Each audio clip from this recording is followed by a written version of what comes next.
Welcome to another Monday. Even though it performed a little below domestic expectations, the new Marvel movie absolutely decimated the box office by tenfold.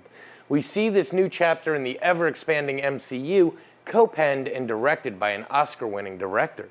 Does this prestige bring a new level to the Marvel game? Well, it definitely has a different feel to it, but let's not jump ahead of ourselves. With at least one big-name actress, does this movie deliver big-time action?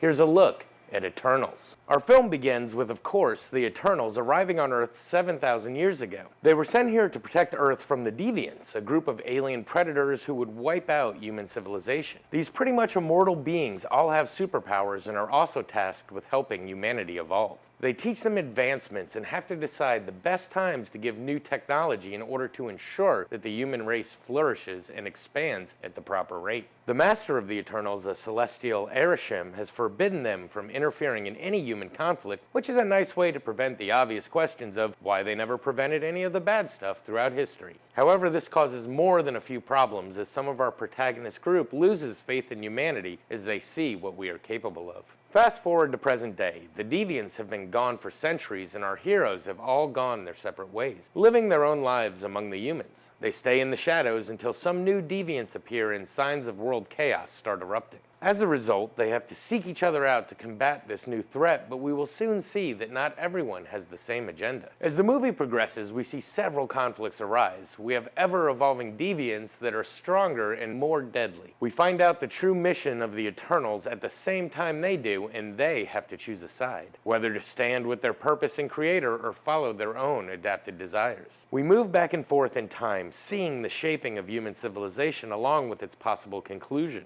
Earth hangs in the balance, and we as the audience try to take in all that is the new MCU. So, what to say about this one? First off, if you're headed to the theater, know that this is the second longest Marvel movie.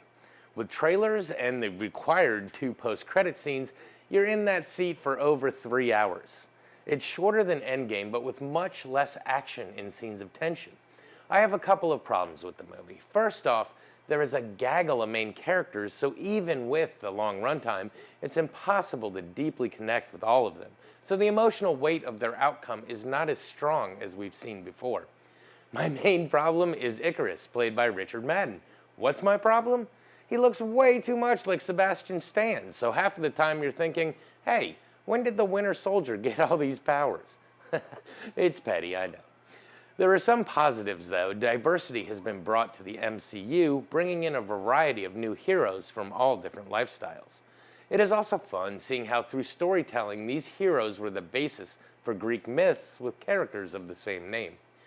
It's definitely the deepest of all the movies dealing with several key issues, but as a result, a lot of the comedic bits that we're used to in these movies never show up. There is some comic relief set around Kumail Nanjiani, but really not all that much. So, overall, it's a lot of morals and exposition with a little bit of action, but it all serves to move the new MCU forward, so of course, fans shouldn't miss it. This has been your Monday Movie Musing. Back to you.